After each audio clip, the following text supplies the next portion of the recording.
এবার ইফতার বাজারের খবর।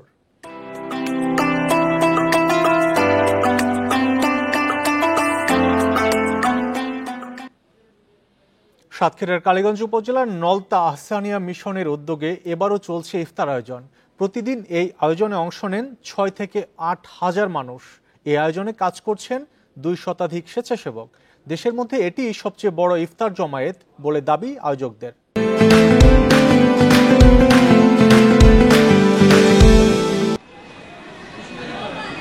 সাতক্ষীরার কালীগঞ্জ উপজেলার নলতায় হযরত খান বাহাদুর আহসানুল্লাহর মাজার প্রাঙ্গণ, সামনেই বিশাল প্যান্ডেল। সেখানে প্রতিদিন ইফতার করেন ৬ থেকে ৮ হাজার মানুষ। রমজান মাস জুড়ে চলে এই আয়োজন। রোজাদারদের জন্য প্রতিদিন ১২ মণ দুধ দিয়ে তৈরি করা হয় ফিরনি। থাকে ডিম, খেজুর, ছোলা, চিরা ও কলা।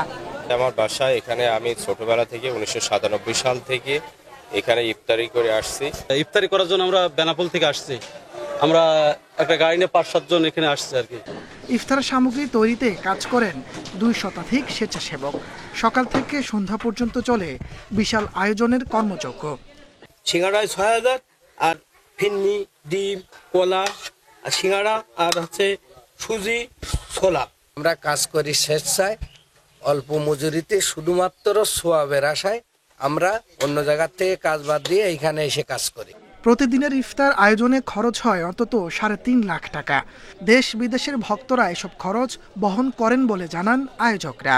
হযরত মুর্শিদ মাওলানা রহমাতুল্লাহর ভক্ত এবং আশিকান যারা দেশ বা দেশের বাইরে অবস্থান করতেন, সকলে মিলে এই ইফতারের অর্থ বহন করা হয়। ১৯৫০ সাল থেকে মাজার প্রাঙ্গণে স্বল্প পরিসরে চালু করা হয় এই আয়োজন। সময়ের সাথে ধীরে ধীরে বেড়েছে অংশগ্রহণকারী ও আয়োজনের পরিধি। Independent news.